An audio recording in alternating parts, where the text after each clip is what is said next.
Normally, I would start this by welcoming you to the Couchers podcast, but what a generous and beautiful space this is to have for the Couchers podcast. It's a pleasure to Welcome have you. me. Thanks. Welcome you to our little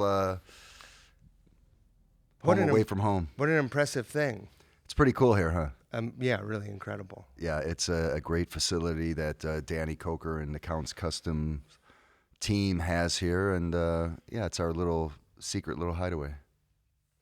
What a treat. Yeah. Stoney, will you do me a favor? And for people who don't know you, will you just tell them your name and give them a quick what you do? Sure. My name is Stoney Curtis. I am the lead guitar player in a band called Counts 77, which is our facility here, Counts. And then I have a blues rock trio that basically what I do that I've had for a long time now, since the 90s. And that's called the Stoney Curtis Band. And that's a, power blues, guitar rock, blues rock trio. Yeah. I've had that for a while. So Since the 90s. since the 90s, yeah. And I want to say maybe 96 I started kind of doing it. Started out as 6 guys in a band just doing blues covers, of the time, everything from B.B. King to the Blues Brothers to Luther Allison, the Buddy Guy, that kind of stuff. And it started out as blues covers and then just kind of progressed into, had a percussion player and that fell out. And then, I had a lead singer that was there for a while, a couple different lead singers through the years. And basically just got being to a point where I just want to do a trio, just Stevie Ray Vaughan or that kind of stuff, So maybe since the early 2000s, it's just been a power trio. When we were talking earlier this week, you said you were going to see the Blackhawks play. Are you from Chicago? I'm originally from Chicago, yeah. I was born and raised in Chicago on the south side. Did they ever play any blues there? Once in a while, there were, you'd catch an act from time to time that, out of the blue. But no, yeah, big blues town. Chicago's a big blues town, and it's also a big hard rock town. Right. So I think that has been beneficial to me because I think that is just kind of in my DNA, playing blues, because you're surrounded by it everywhere there. And then, we also from the generation of, UFO, Hello Chicago, Yeah. UFO, Zeppelin, Kiss, of course, is a huge one for me. Alice Cooper, Elton John, all that stuff. So that whole city is kind of built on blues and hard rock, the way I see it anyway. Right. Did you grow up in a musical family? Not too much. Nobody else played music, but they loved music. I had an older sister. Had an older sister. She passed away a few years back, but an older sister who was 13 years older than I was, and I have an older brother who's about 8, 9 years older than I am. So of that time, my sister was way into Motown and the Eagles and whatever that stuff was back in the day, right? And then my older brother was more into Alice Cooper and Led Zeppelin and Pink Floyd, and I remember seeing all those posters and hearing all that music when I was a kid too. Right. So I want to say Alice Cooper, Killer is probably like the first album that I really was like just drawn to and just like, wow, what is this cool sound? Because it's very spooky too. Sure. That album, and then you look at the album art for a lot of that stuff. Yeah. Yeah, and a song like Dead Babies, it still haunts me. Like, oh man, what's going on there? So I had a good upbringing of good influence on music. Sure. Yeah. When did you start playing? And was guitar your first instrument? Guitar was my first instrument. I like every other guitar player, I wanted to play the drums too. But my mom was, bless her, she dealt with the guitar. I don't think she wanted to deal with the drums too. So guitar was my passion probably since, I was probably 9 years old when I kind of was like, a friend of my brother's had a guitar laying around and I would just kind of pick up and, think I was Paul Stanley or something, or Ace Frehley, dancing around, just hitting the strings. And maybe 11 or 12, I think my mother got me an acoustic guitar, and I started taking a couple little lessons up at the neighborhood music store when we had little neighborhood music stores back in the day. Sure. Little mom and pop places, and had some really cool teachers back in the day, just to kind of get started on it. And at that, like, what were some of the first things you were learning?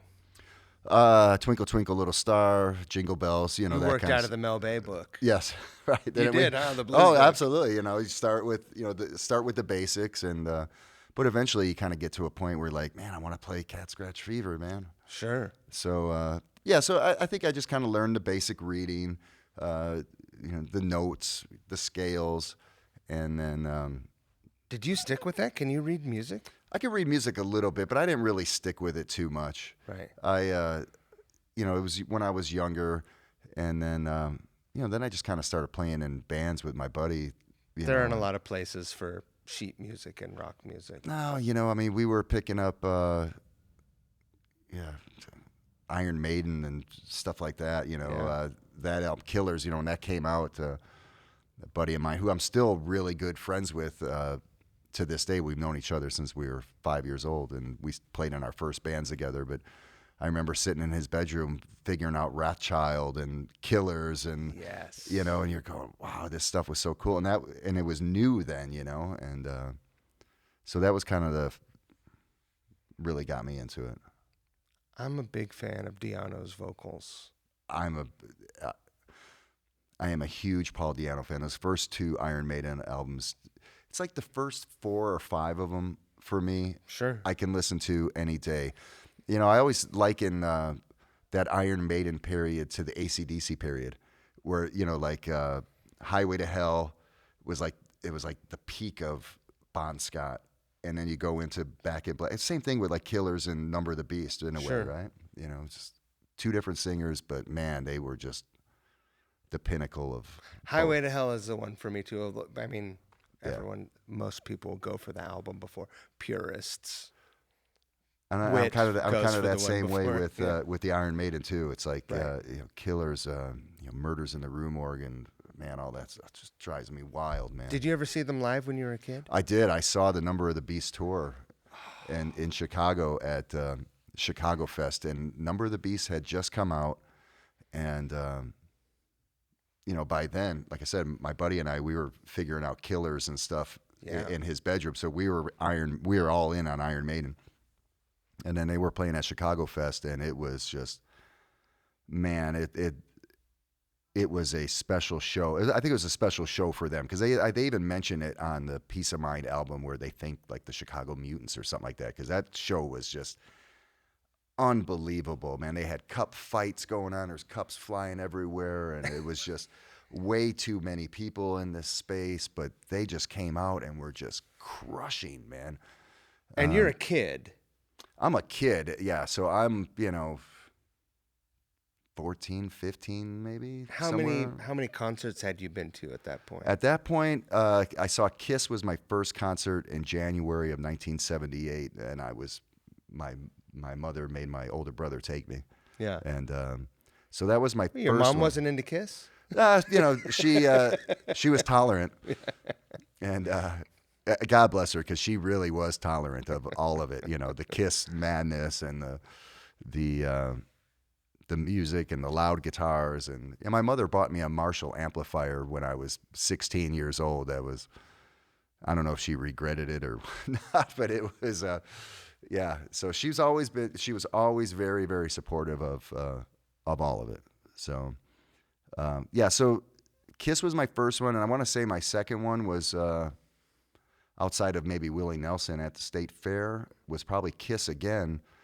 And that was the Dynasty tour. And the great thing about that was that's where I discovered Judas Priest, because they had opened up. They opened up in '79. That's a good discovery. That was a really good discovery, and that was like Hellbent for Leather time, Killing Machine, and Delivering the Goods, and I became a big Judas Priest fan right then too.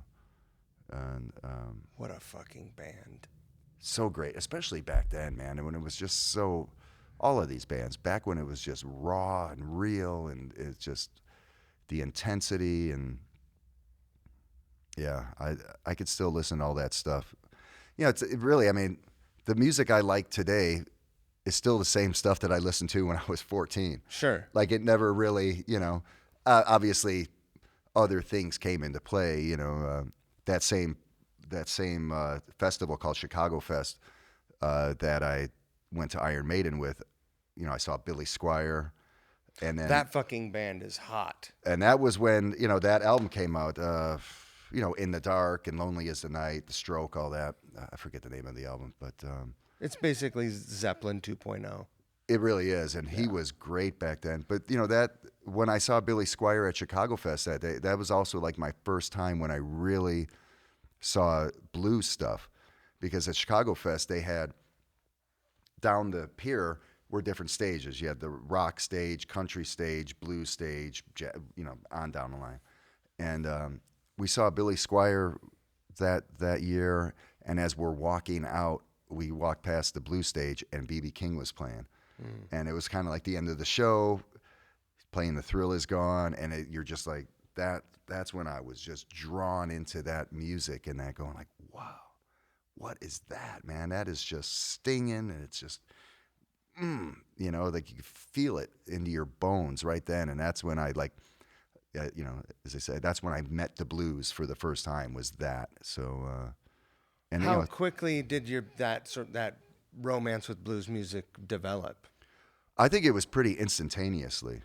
I mean, just seeing that and hearing that, it was just like, it's almost like a thunderbolt, because you go, this is like the foundation of what everything else is that I love.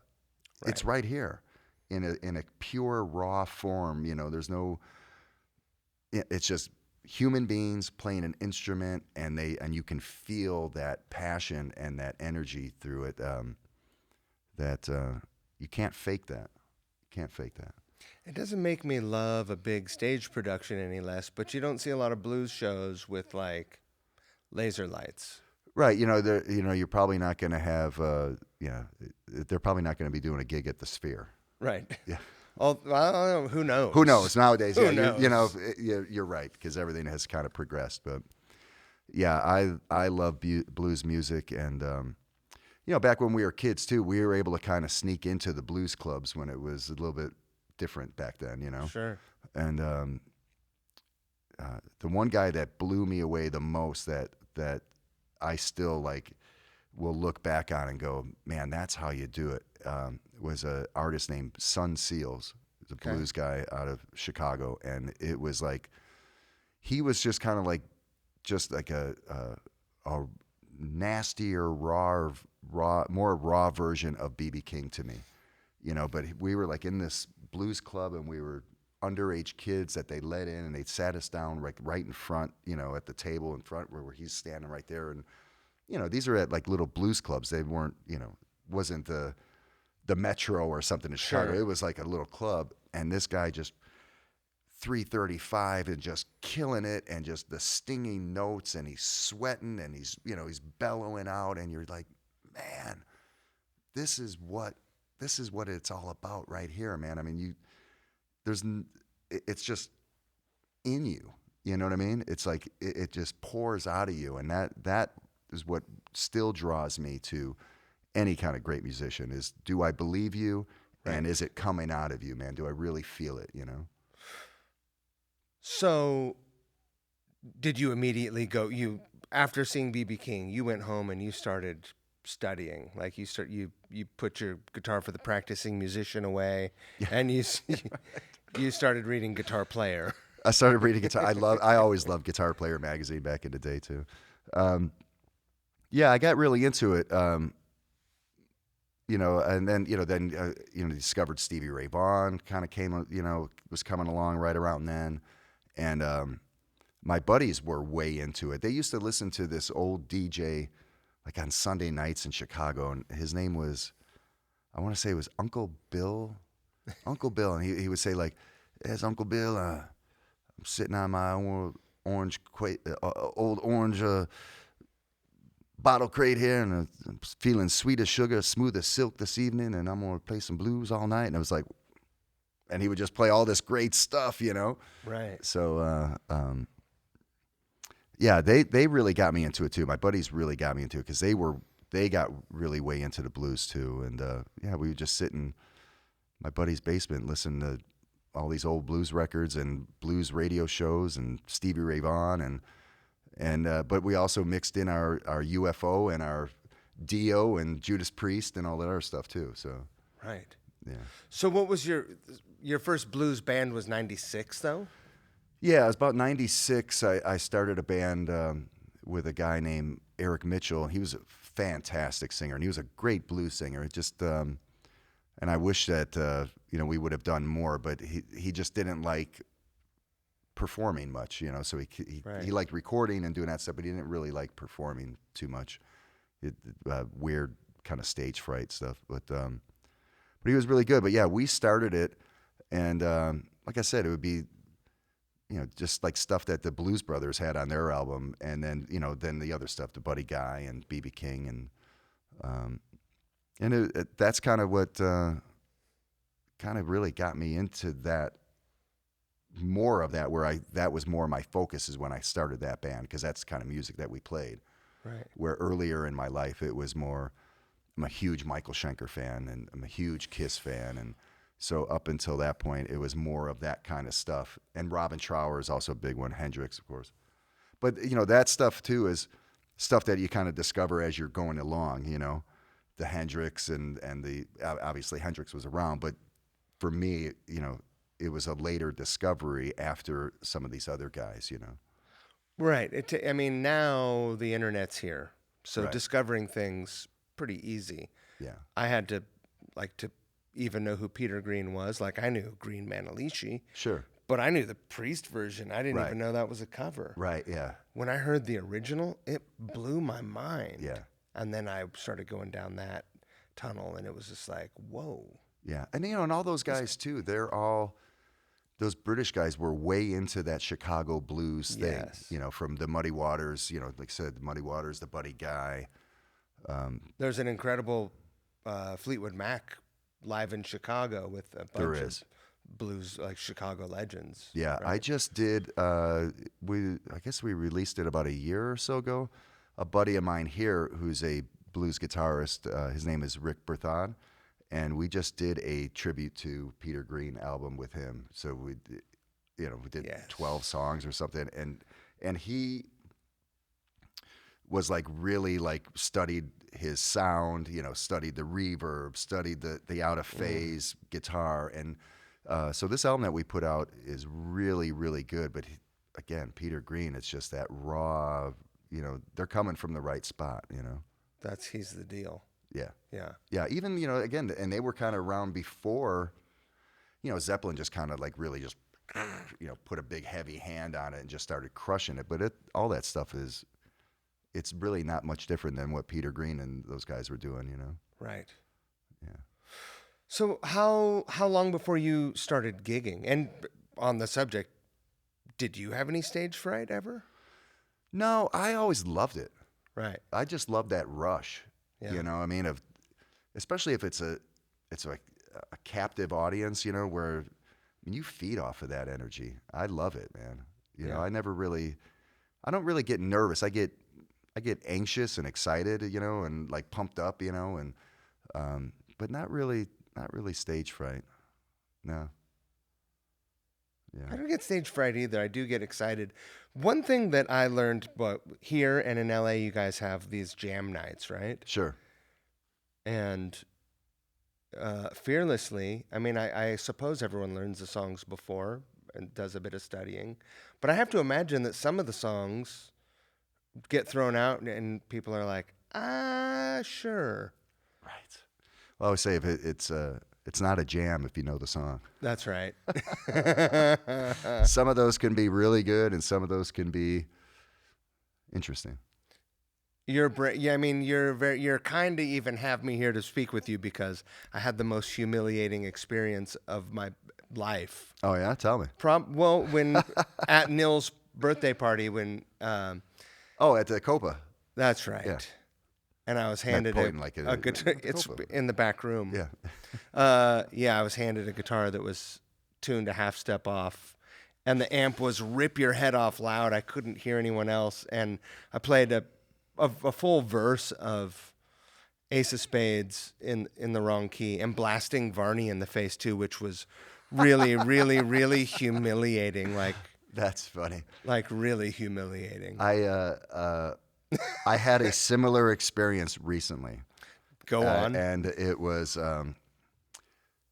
I got asked to MD half of Chuck Brennan out here owns a Dollar Loan Center, and he was having a big birthday party at his up at Vamped, and he hired me and Brent Woods to MD each half of the show. So for me, I got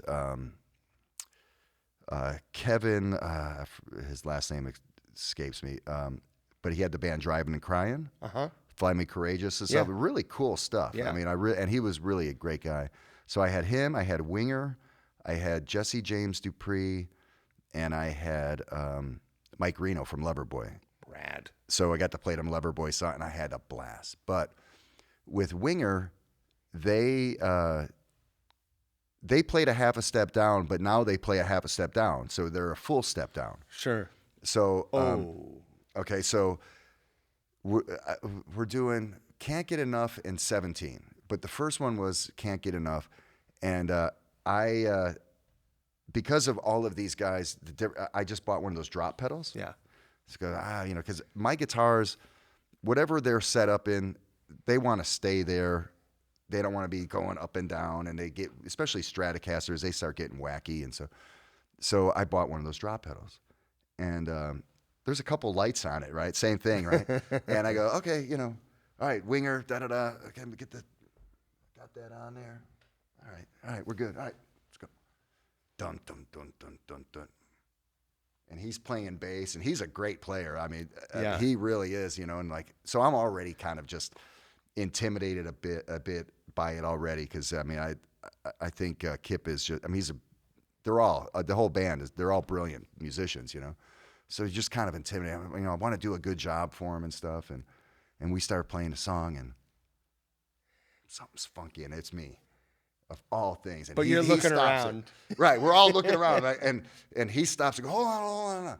There's all these people there. I'm like, oh, fuck, and I'm going, who's out of tune? And I kind of look over at the pedal, and it's not on. So I go, and it goes,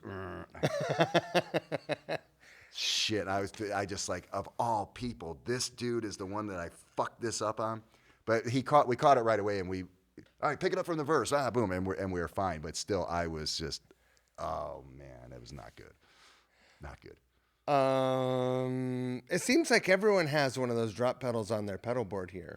It's a new thing, and I had just gotten it. I had one, and then I lost it. I don't know. I had the box. I couldn't find this thing anywhere, so I bought a new one, and so I was still kind of, unfamiliar with it. I mean, it was kind of. I mean, I literally bought it to do this gig, and they're great. Yeah. But live by it, die by it. Right. You know what I mean? You got to make it sure it's either engaged or it's not engaged, depending on what you want to do. Is that's I would assume that's the most humiliating tech failure you've had. Well, probably I've had other ones, but that one, just because of the circumstance and who it was with and stuff, and even though it was brief, that was still like, just go, fuck, are you kidding me? But I had a delay pedal stay on once. I had like foolishly had this touring rig with the controller up front and the pedal, the drawer of fucking pedals in the back, and one of the MIDI wire connectors, whatever, went bad, so it wouldn't, whatever, the delay just stayed on, it wouldn't turn off. And I turned around and I looked at my tech. I'm standing there, and I know he can hear, everyone can hear it, it's a festival, and I look at him and he goes, worst thing you want to see from your tech. I'm like, that is not the answer. That's not the answer. Don't know what to tell you. I haven't used one of those drawers since. Yeah? Yeah. I don't blame you. I like to kind of just have everything right. I try to keep it minimal, and I want to see it right here. Sure. Yeah. How long did you stick around in Chicago? And did you move from Chicago to Las Vegas? No, I moved from Chicago to L.A. I left, I want to say, 2 weeks after my 19th birthday. Oh, wow. Yeah, my mother was moving out towards the west, and so as 18 years old or whatever, you're kind of at a crossroads of, what do I want to do? Do I want to stay here? Do I want to go move with my mom? So I had a buddy who had moved out here and had been out here for about a year, and he's always trying to get me to go out. I was like, you know what? I'm gonna try it. Right. I'm just gonna grow up, I guess, and then just go for it. So I had a beat up old '74 Camaro, and I threw whatever I could in the back seat of it, and in the trunk of some few guitars that I had, and an amplifier and clothes, and that thing was like I held onto the steering wheel because I didn't know when it was going to fall through the floorboard from the rust and shit. Sure. So so I moved when I was 19, and I lived pretty much in L.A., Hollywood, and Burbank for probably until like 2010, 11, I guess, was like when I officially moved to Vegas, I think. Oh, wow. Yeah. So yeah, I was there for a long time, but I started coming here to Vegas playing at the Sand Dollar, which is the blues club here, like in 99, 2000, with the original band of it, Yeah. And then I just found myself being here more and more, and, just meeting people. It seemed like I had more people that I communicated with more here. And, I just felt like, I like Vegas. I think I'm going to move over. It was just getting too crazy in LA, Sure. And it's time for a change. When you landed in LA, you're like full into your blues exploration. Yeah, I think still then I was I was way into the blues, but it was still Michael Schenker and Kiss and all that Right. that stuff too. So What were your band experiences like in LA? they were fine. I played with a couple of dudes. For me, I always preferred to just be in original projects, people that were making their own music. I like playing covers, but I didn't really do it very much. I preferred guys that wanted to just kind of write songs and do their thing. Sure. When I was younger, of course, we were playing Maiden and Riot and shit like that. But it just so yeah, I did play in some bands out there, and again, I loved playing at Gazzari's, and I loved the Troubadour and FM Station in the Valley, and there was a couple other places out in the Valley, before I kind of started doing more of the blues stuff. Then it was the Classroom and Cozy's and a place called Smokin' Johnny's and the Blue Saloon and stuff like that. That was later. Right.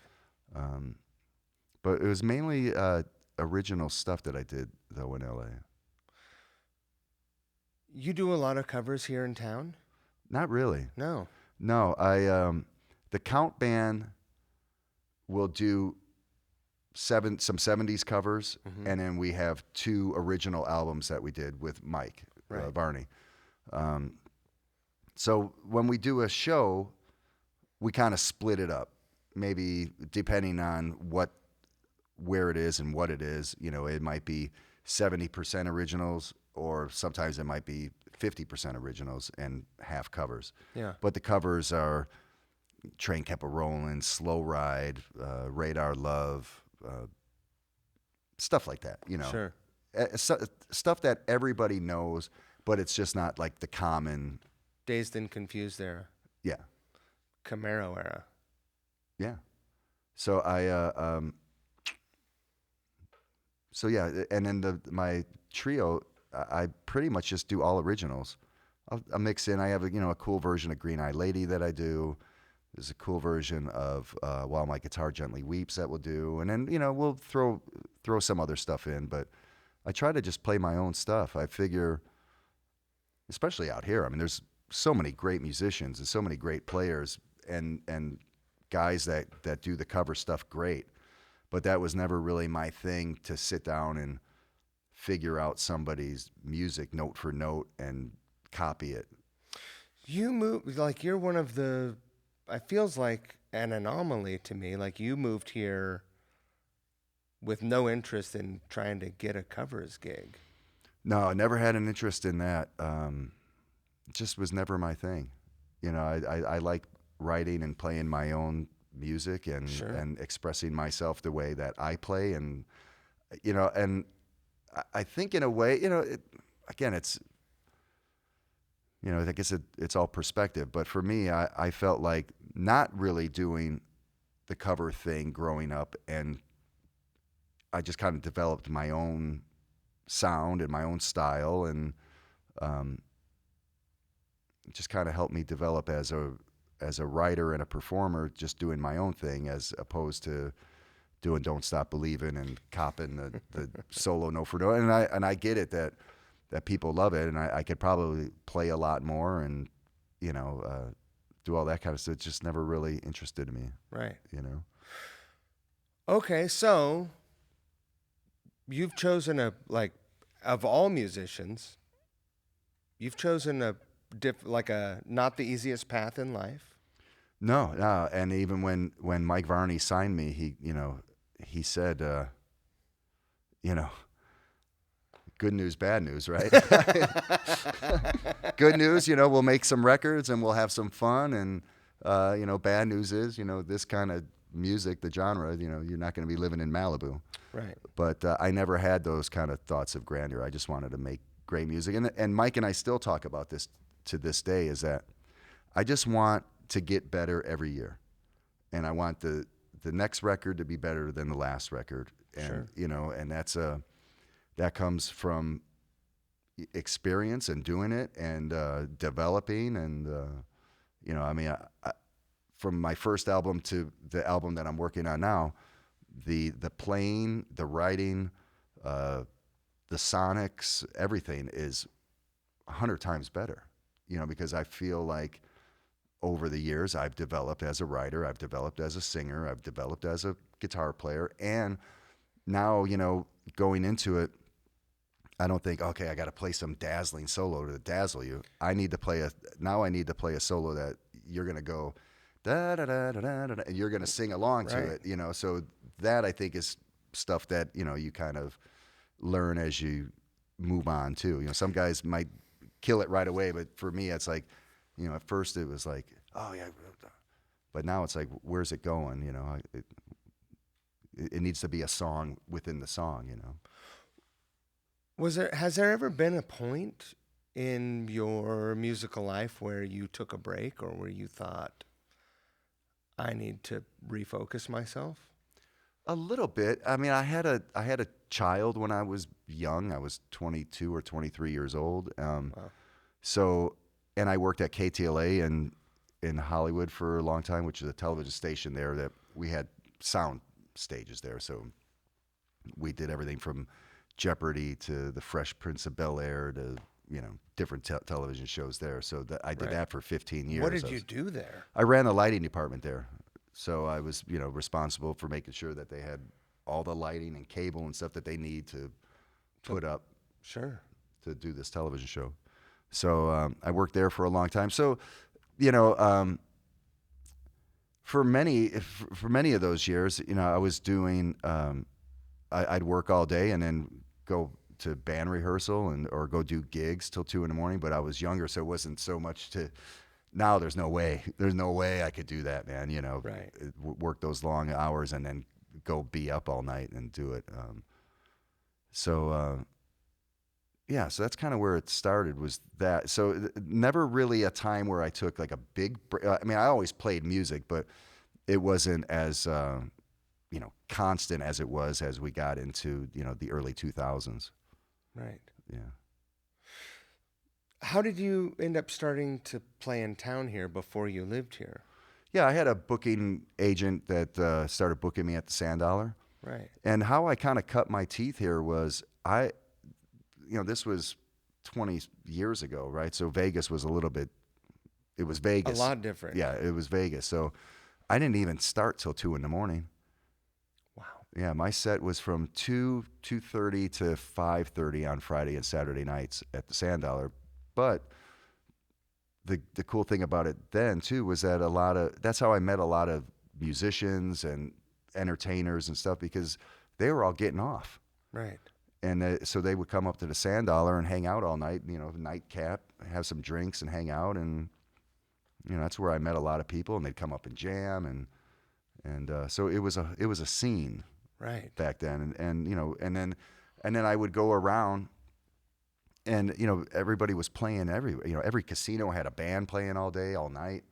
All the clubs had stuff going. So it's kind of how I developed my friendships and reputation and everything here, was playing those late night shows.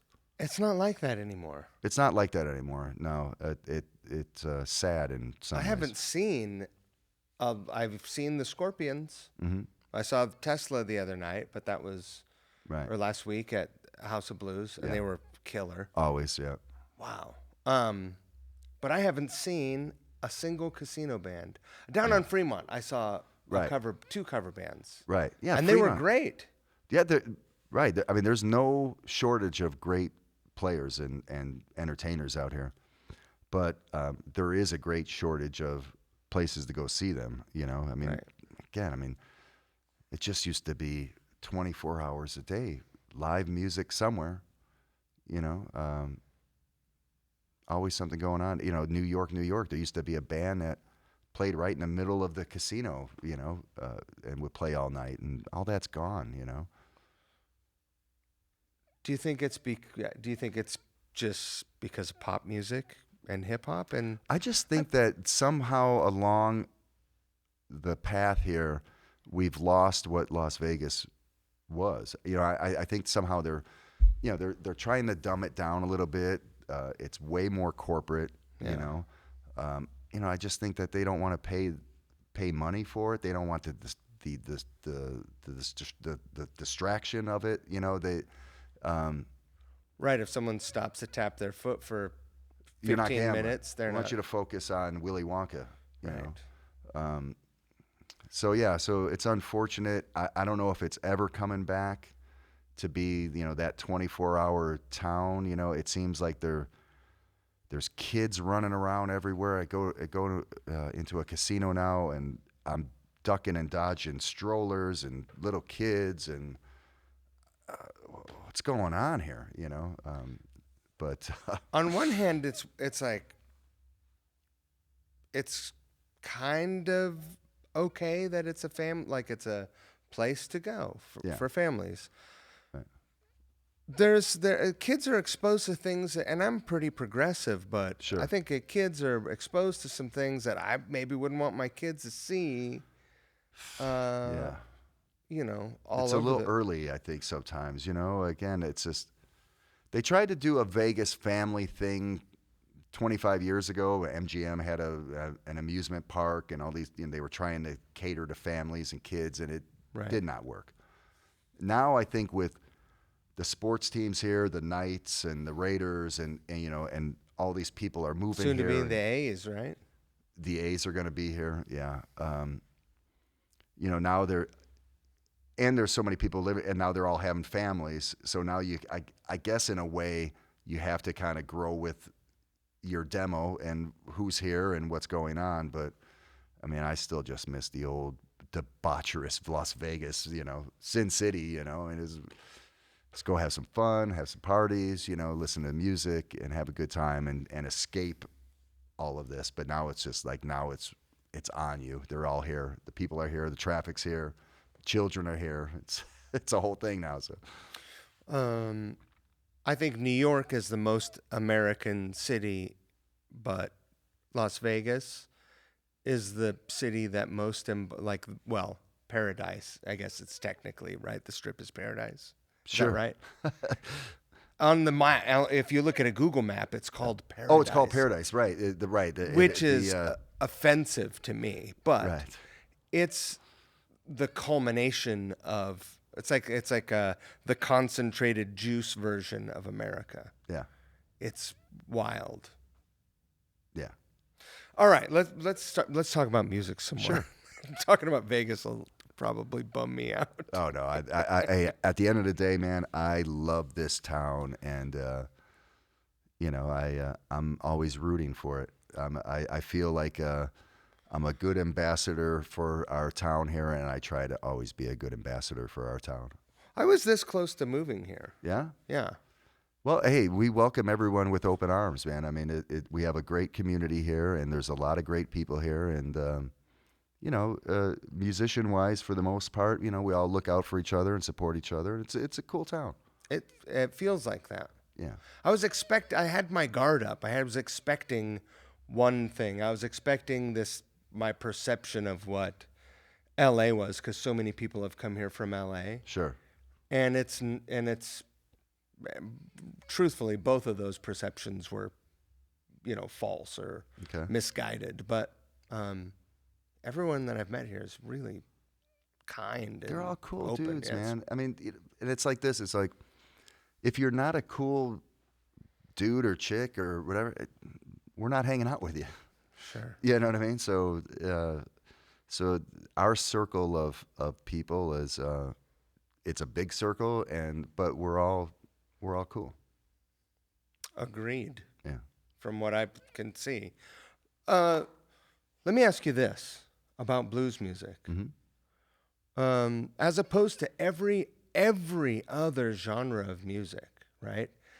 They've been modernized in ways where they don't really resemble the core of, or any version of the, along the timeline of it. Sure. But blues doesn't seem like can somehow still feel exciting when you hear it. Mm-hmm. And not be, there's no fucking OK Computer version of the blues, as far as I know, right? I agree with that. Blues is still, I don't think you're going to see a blues guy up there singing to a track. Right. Or have a bunch of stacked, it's usually players playing. And that's the great thing about it. And I think that's the one thing that we miss when you get into, bands that are using a bunch of tracks and faking singing and stuff, is that you lose that magic of, you're in the moment. And hey, some nights you're going to be on 10, and some nights, you're struggling to get it, but it's still life. That's life, and that's raw, and that's what I want to see. I want to see the real thing going on. So blues, I think, I don't think there's any way that you can fake that. I mean, I think it has to be authentic, or people that really love that music will sniff it out quick. Right. If you don't believe it and you're faking it, or it's got to be played with. For me, I mean, there's not a better rush than sitting here with a great drummer and a great bass player and just going for it, and you're just in sync with each other, and it's just like this great energy. And I don't think there's another genre of music that other than blues where you get to that moment, where Right. it's just you're cohesive and you're all just riding this wave. I feel like David Gilmour is an example of someone who plays relatively traditional blues solos. Yeah, but for sure. But the band's music is like not blues. Yeah. That's a great way to put it. Yeah, for sure. Is there any example of a blues record where they've like really pushed musical or genre boundaries that you can think of, or that is on your radar? Man, there's a lot of guys doing some really cool stuff. I really like Marcus King. Sure. Right now, I think he's a great player. He's got that cool, soulful voice, and Plus, he's the new king. he's the new king. And the cool thing about it too is that it's blues music, and this is kind of the way I approach it as well. Is that it's blues music, but you still got to have some kind of song there. there's got to be something to grab onto. Sure. You know, and I think like with artists like him, you know, it's great playing, great singing, but they're great songs too. Yeah. Right. So yeah, so there's a lot of guys out there I think that are pushing it a little bit. And again, it's the foundation of blues. You know, it like rock music or anything else. There's so many little subcategories of it. You know, the acid blues, the psychedelic blues, the Right. you know, Texas blues, Chicago blues. I mean, and they all have their own little thing to them. You know. I tend to kind of be more like in that Chicago blues, Delta or Texas blues, but then the British blues, you know, because I want it. I want a little bit of rock in my blues, you know. Yeah. I want it. It's got to have some energy. That, you know, and you know the 1, 4, or 5 porch blues, you know, that's great too, but you know, I don't want to, you know, 90 minutes or 2 hours of that to give it a little bit long. I got to have some energy in it too, you know. Sure. So Have you done outside of Count 77? Have you done other sideman work? no, I played I'll play some solos on some stuff once in a while, but I try to keep my focus on Stoney Curtis Band and Count 77 because that's a full-time job. Yeah. You know, between working on the albums, working on some new songs for the Count Band, you know, my album, of course. It keeps me busy, man. I can't be one of those guys that's in 12 different bands, Sure. doing different things. I can't retain all that stuff, you know. Is your gig over there a weekly or a monthly or like how often are you over there? The Count Band? Yeah. No. Your band. Oh, the Stoney Band. Yeah. Like at the Sand Dollar? Yeah. Usually every couple of months now. Yeah. I used to play there every week, but now it's like every couple of months. And then I'll go out and do some other shows around the country. Got some Yeah. other stuff coming up. And then the Count Band, same thing. We'll be at the club every month or two. Right. And then we go out all over North America and do stuff. So it keeps us busy with that too. How did you meet Danny? I met Danny, well, you know, back in the day, they used to come and see me play at the Sand Dollar. Yeah. I didn't know him personally, you know, but I knew I had met him there and some of his buddies, and they would come out, you know, riding their bikes. And Danny was already like a local legend because he had a television show called Friday Night Frights, I think it was called, and he was like a Svengoolie kind Sure. of character, right? And he was that's where the Count came from. Count Cool Rider is that Right. he played this vampire, and they would host B horror movies on Friday night or Saturday night, whatever. I think it was Friday night Frights. And All right. and he was a vampire who loved Elvis. So that's where the Count Cool Rider thing came from. So that was on for like 12 years out here. So I mean, there's a lot of people that know him from his television show Counting Cars, but a lot of people here in Vegas, I mean, Right. he's Count Cool Rider. You know, they grew up with him. Okay. Yeah, so so he would come to the Sand Dollar, see me play, and then you know, like in 2008, 9, 10, whatever that, you know, like everything just fell apart. The market crashed. All these Sure. places were closing, and the Sand Dollar closed for a while. And Barry, the bass player that plays with me, was playing in my band. He was playing with John Zito up at Vamped, and they were doing a Sunday afternoon jam. You know, like go back to that jam stuff. And I would go up there and jam with them, and then it moved to Wednesdays, and then once in a while Danny would come. And Danny grew up, you know, with gospel music, and his father was a gospel singer and very well known, and he sang with these bands when they were kids. So he's always been a singer, you know. Right. And he would get up and he liked playing Doors songs and, you know, that kind of stuff. And we would just jam, and then one day we were just all sitting around, and it's like, well, why don't we practice a little bit? Let's throw together a set, and Right. you know, some of these bands that come through, you know, maybe we can open up for them on a Friday, Saturday night kind of thing. And that's really how it started, all organic. Right. And yeah, so that was 2011 or 12, I guess, and yeah, we've been buddies ever since, and we've had the band ever since. That's rad. Yeah, and then I was already working with Mike Varney. Right. I'd already had 4 albums out, I guess, with Mike, and Mike lives here now as well.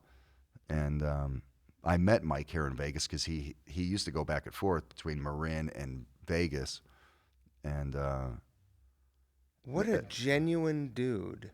the best. I mean, he's one of my dearest friends. We've been working together now.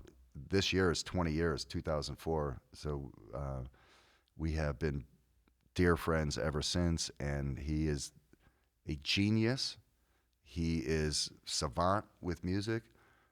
He's an incredible guitar player, great singer, and we've written 60, 70 songs together. And I mean, and they're, for me, I mean, they're all good.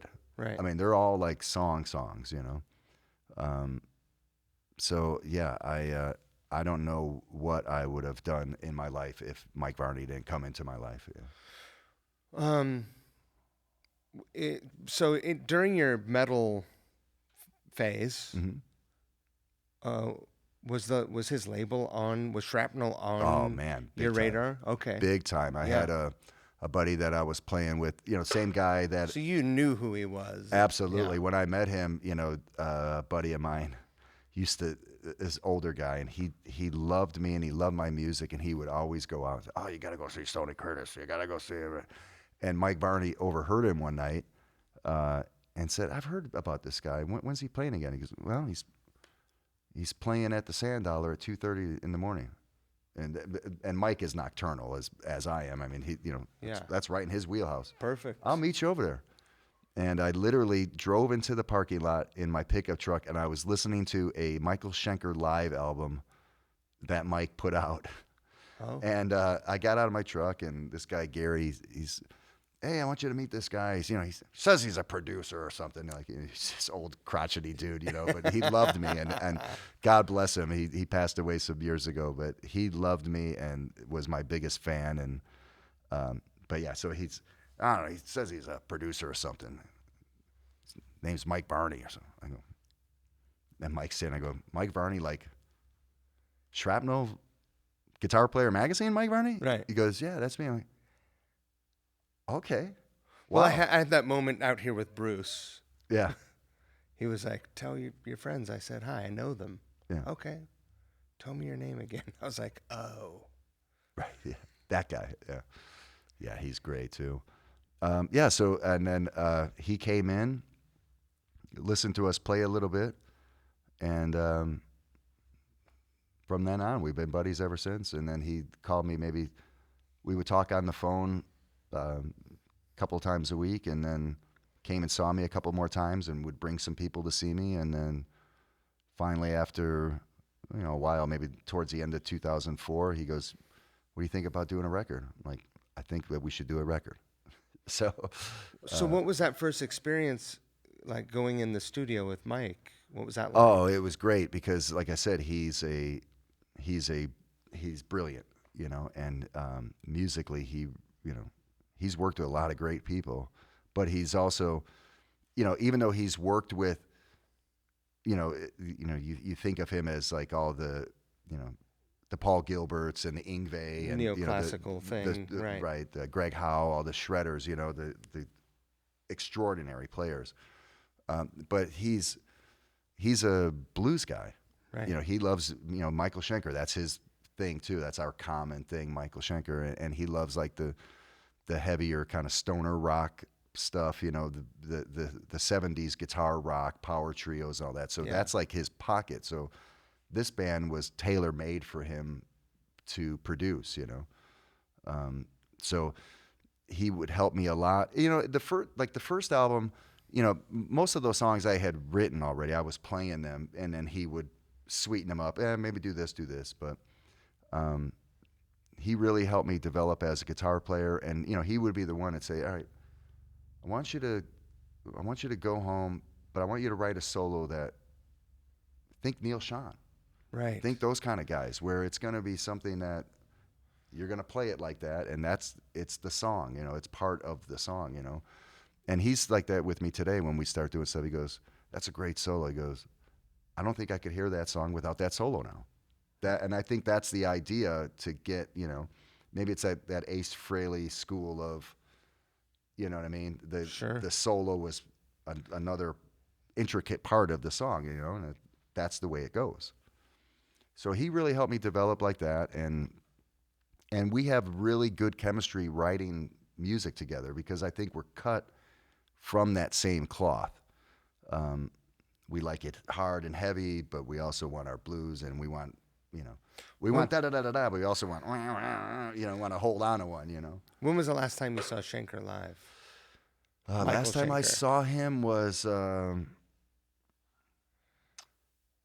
it's actually in Texas.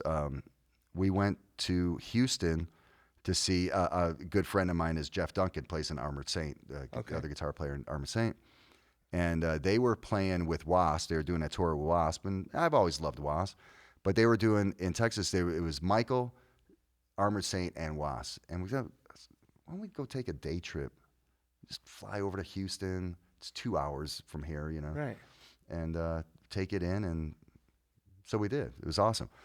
So that was the last time I saw Michael. And I've seen Michael pretty much through my whole life. Yeah. So you've seen every phase of it. I've seen every phase of it, yeah. I saw him 2 years ago, 5 or 6 years ago, and 10 years ago. And he's been fucking brilliant every time. Every time. He is the Jeff Beck of heavy metal. Yeah. And probably just the greatest touch. All of it. The melody, the vibrato, the runs. I mean, to me, it's no secret for me. I mean, to me, he is the greatest hard rock guitarist of all time. He's untouchable. Right. I mean, and the songs that they wrote too. Those UFO songs, I mean, Too Hot to Handle and Only You Can Rock Me. Doctor, those are, why UFO wasn't the biggest band in the world at some point is a mystery. But yeah, I love Michael Schenker. A buddy of mine who tour managed him told me that at sound check he would walk and find the precise spots on stage where he could get this little feedback, the spot, you know. Yeah. And he'd post up there for his solos. Right. That's a sweet spot. Here it is. X marks the spot. We've had him play at Vamped a couple of times. Really? And I'm telling you, when he came back, you saw him play at Vamped. At Vamped, he's played Vamped 2 or 3 times, I think. The first time was maybe like 2012-ish. But it was when he was back with Robin McCauley. Yeah. And I had seen him in Chicago with my buddies 2 weeks prior, and so I knew what was coming. Right. I mean, Michael was just back. He looked great. His playing was great. The band was awesome. He had Robin McCauley singing, and Robin is still just unbelievable. And it's a tough gig because you got to sing the Scorpion stuff, you got to sing UFO stuff, you got to sing the Michael Schenker stuff with Gary Barden, you got to sing it with Graham Bonnet. I mean, there's all these different styles of singers. And did you see the tour he did with all the singers? I did. The Schenker it was Fest. Fucking so killer. So killer. And Gary Barden was like, I saw Michael in '84 on a Built to Destroy tour in a small club in Chicago, and it was like, for me, that was like seeing the Beatles. Right. Especially when I was at that age, and he's right there, and you're like, I've been standing outside in the freezing cold since 8 a.m, and so I could be right here at the front of the stage, and man, there's nothing like it. Still, just like. But you saw him at Vamped, and so for people who don't know, Vamped is. I was there the other night. What's the capacity there? 500. Right. Yeah. I assume there were some like standing tables or bar stool tables. Well, they and clear when he those like out. something like that, they would take him out. Yeah. Yeah, but yeah, and so that time in 2012 when that was like What my a buddies treat. from Chicago came out, like it was mind blowing and like I said, at that point he was just like I saw him on that tour. He had Rev Jones on bass. Yes. Yeah. Yeah, it was like 12 years ago now. I mean, and he Yeah. was just on fire, man. It was so freaking good. Drives me nuts. Wow. Yeah.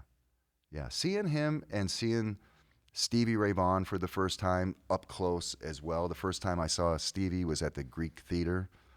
I had like second row. The Fabulous Thunderbirds opened up, so his brother opened up first. And that it's that same thing where it's like you're like in the presence of something magical, you know.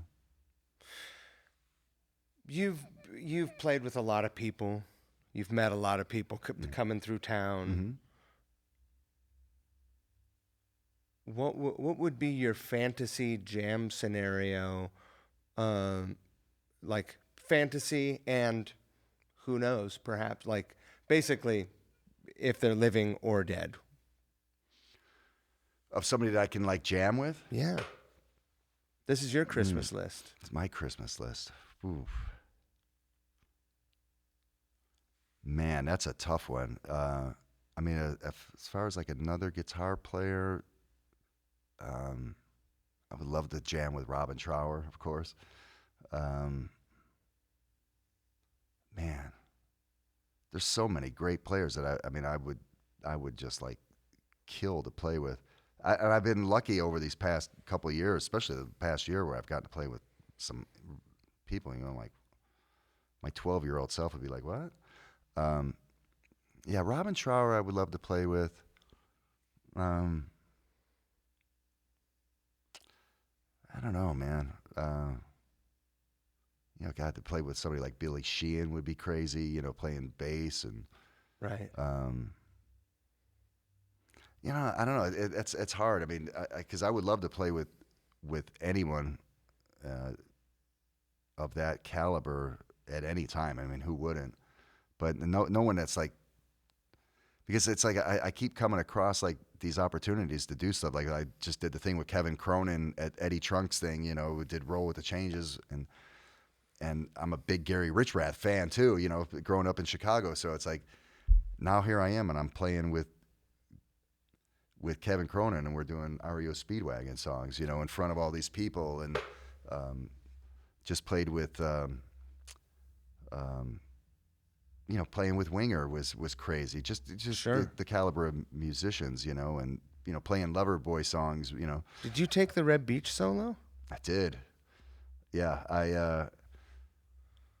I do not play it note for note, but I hit the big points, you know, hit the main ones. Yeah. And then just let it rip, and he seemed to be happy with it, so I was good with that. You know, again, it was a daunting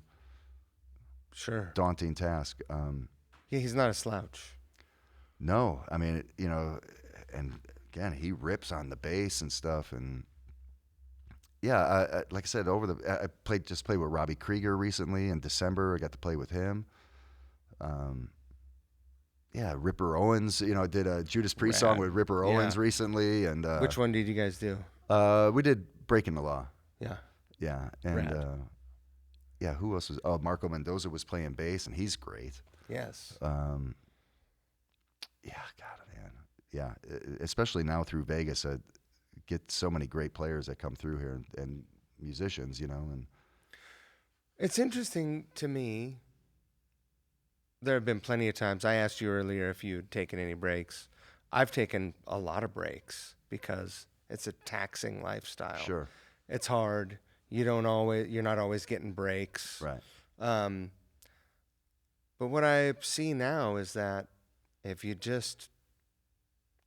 hang out and you're not a dick and you can do it, there are a lot of like amazing opportunities because people who don't want to hang out and keep playing, they're not an option. Right. That's how I've won out. Sure. Yeah, but there's no better option. Let's get Squires. But I mean, you know. I mean, I just did a couple things with Bruce Kulick from Kiss. Rad. And, you know, I do a charity event out here called Kiss Night in Las Vegas, where we raise money to help buy instruments and stuff for kids, the high schools here and stuff. And I've been doing it for since like 2012, and we've done we just did the 8th one. And this past year, I approached Bruce, who lives in Vegas now, and Bruce and I are really good friends, and he's a dear friend of mine now. A relationship that has developed over time here. And I asked him this year, because his brother Bob used to be a big part of our Kiss nights. He would come and we would do Paul Stanley solo stuff or something off of Killers or whatever it was, and Bruce and Bob, Bruce Brulé, used to do a bunch of stuff here at the studio. Right. And, Okay. that's how I met Bruce. Bruce. Okay. And but Bob would tell Bruce about me, and we had a friendship and stuff. So our relationship has developed over time now that he's lived here. And I asked him, I said, would you consider for my Kiss night, would do a tribute to your brother with you playing guitar? And he got back to me and he goes, yeah, let's do it, which was a big step for us to have a member of Kiss at our Kiss night, but also to celebrate his brother. And so we put together like a 6-7 song set, got him some cool singers, and I backed him up, so it's going to be me, it's going to be Barry, and it's going to be, who do we have playing drums? Oh, Sean. So we're going to lay it out for you. It's going to be great. And he came and just had a blast. I mean, we got a tank on stage. I mean, the turret, smoke pouring out of it. And we played, Nowhere to Run. We played Goodbye and All American Man and that kind of stuff. And It was so good. But then, as going back to what you were saying, when he was asked to do something here at a jam, and they wanted him to play some Kiss songs, he called me to play rhythm guitar and Zach Throne, and to make sure that he's comfortable, right? And it's not going to be some kind of train wreck, because again, I mean, you're a guy like Bruce Kulick. You have fans all around the world, and they're going to see all of this stuff on YouTube. Everyone's got a camera phone now. So, I'm not going to allow it to happen, and I know you don't want it to happen, to have any kind of train wreck, and you need to be shown in the best light at all times. So you need to have guys behind you that are going to respect that and lay it out for you. So when that came along, he called me. So that same kind of thing, That's awesome. You find people that you can trust, that they're going to lay it out. And you didn't need a drop pedal for that. I did not need a drop pedal for that. No. But that was a lot of fun. I mean, you had Les Warner from the Cult playing drums, Zach Throne. You know Zach? I don't know. Yeah, Zach he's a freak of nature. He plays with Corey Taylor, and I know who he is. I don't know. Yeah, him. he's played a bunch of stuff, but he is one of those guys that is a freak of nature. He plays guitar as well as he plays the bass, as well as he sings, as well as he plays the drums, and it's all right A-level shit, So I got to play with him, and again, man, when you get to play with great musicians, and it makes you, okay, I got to be on my game. I can't be, faking my way through something. I got to be prepared, Sure. That's always a rush, too. What can you tell me about the record that you're working on now? Yeah, I'm really excited about it, and it has been long overdue, because it's been about 10 years since I did a solo album. Because, we did two of the Count albums.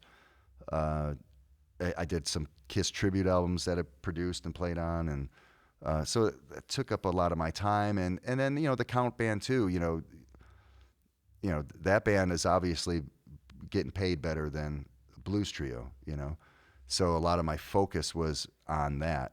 Sure. And but Mike is always, God bless Mike, because he's always on. You need to do a record a year. You need to do a record a year. You got to get back to you. You got to get back to doing your stuff.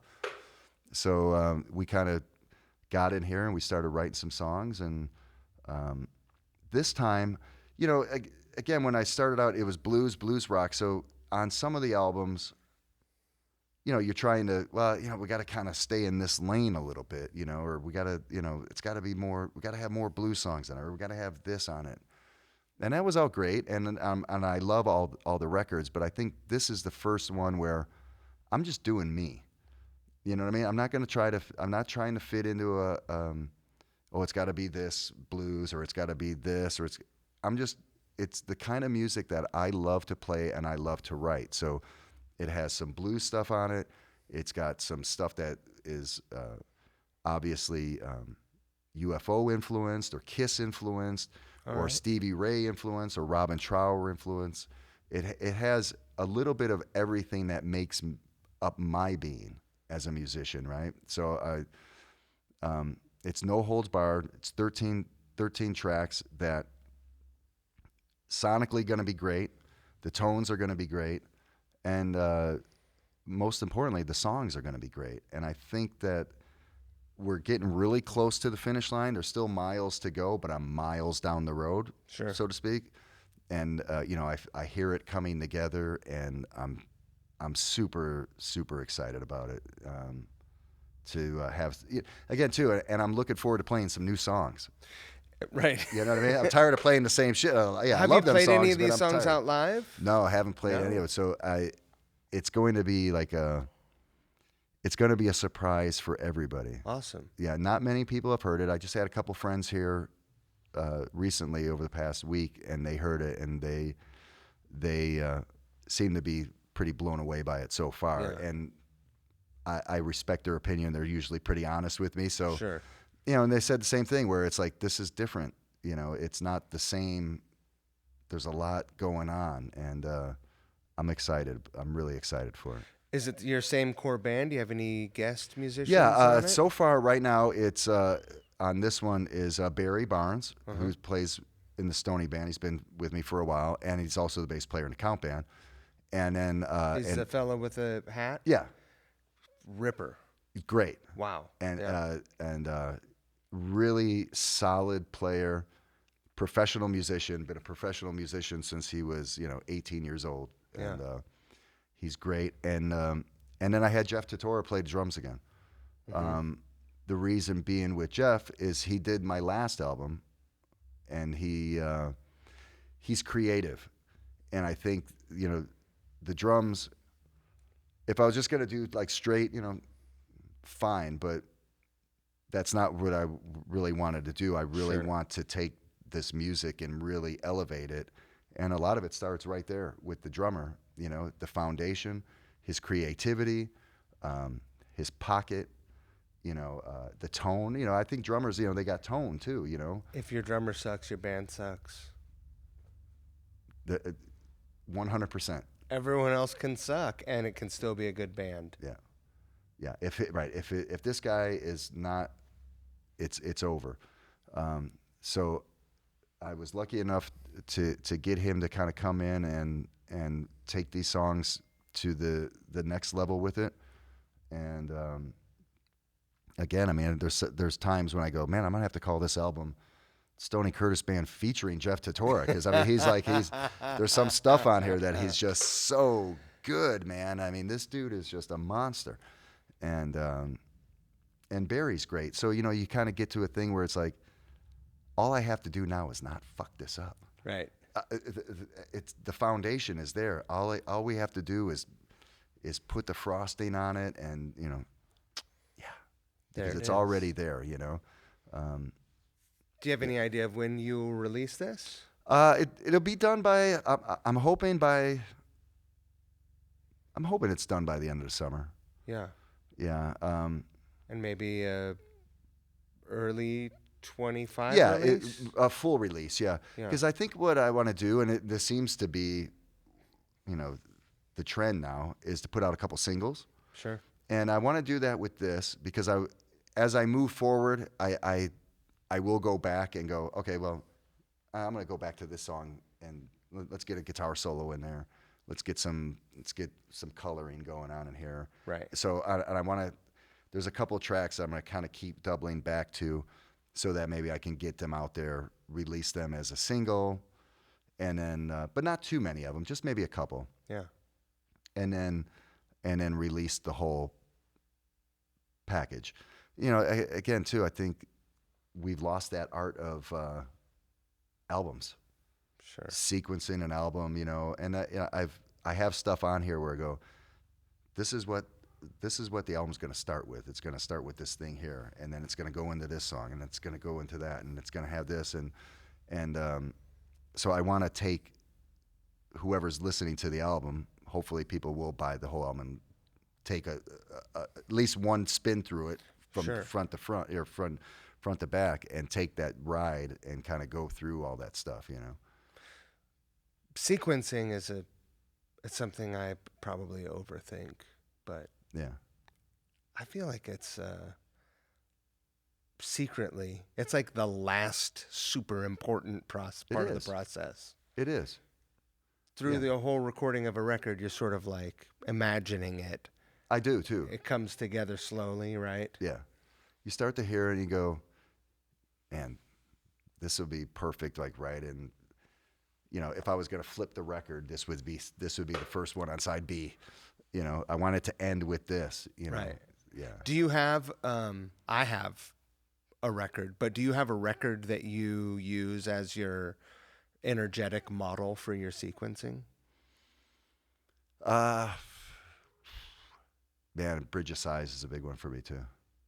Got it. It just takes you on that little ride, It starts with Day of the Eagle and goes into Bridge of Sighs, and then maybe In This Place or something where it's like it kind of just, it's like a wave. I know stylistically I've never made a record like it, but Appetite for Destruction Yeah. starts with a bang, second side banger, Yeah.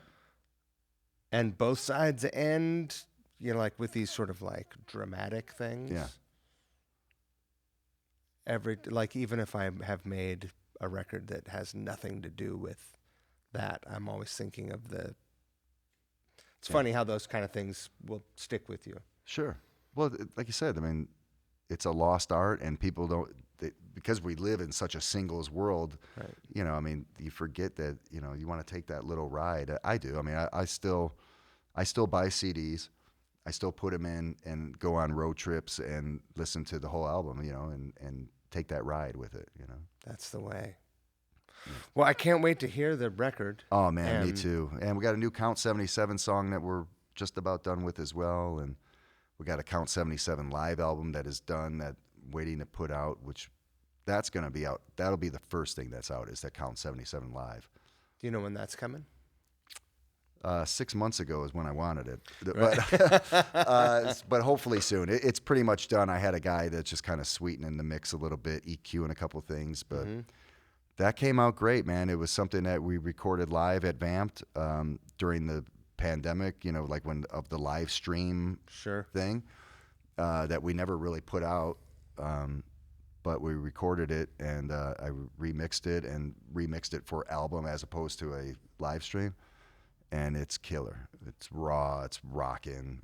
Great guitar solos, and Danny's great. The band's great on it. So that'll be out real soon. And then, and then next year will be a lot of Stoney Curtis stuff with the new album, and I'm excited about that too, because you get out, you get the promo push with it. Sure. It's nice to have something new that you're promoting. Like, doing this is great because people know, hey, I'm gonna have a new album out, and hopefully when it comes out, they'll be eager to hear it. If you come to the Northwest for any blues fest, like even Portland isn't that far for me. I hope that you will let me know. Oh, for sure, man. I'm gonna try to see you this weekend. Yeah. Try to drag.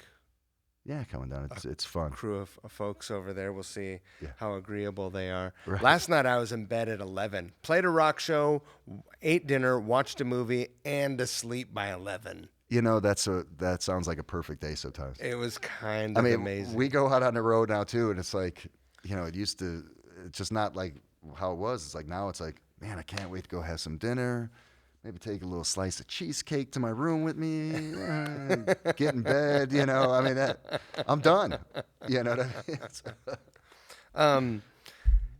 I really appreciate you being so warm and welcoming and having me in your space. Absolutely, man. Well, like I said, we have like a really cool little family atmosphere around here, and again, Vegas is a great town. It's got some great people, and when we meet new people to be in our little community here, it's always a bonus. Well, yeah, thank you for being generous with your time and this resource. It's incredible. Yeah, man. Thanks for having me, brother. Appreciate it, man. This has been awesome. All right, killer. All right.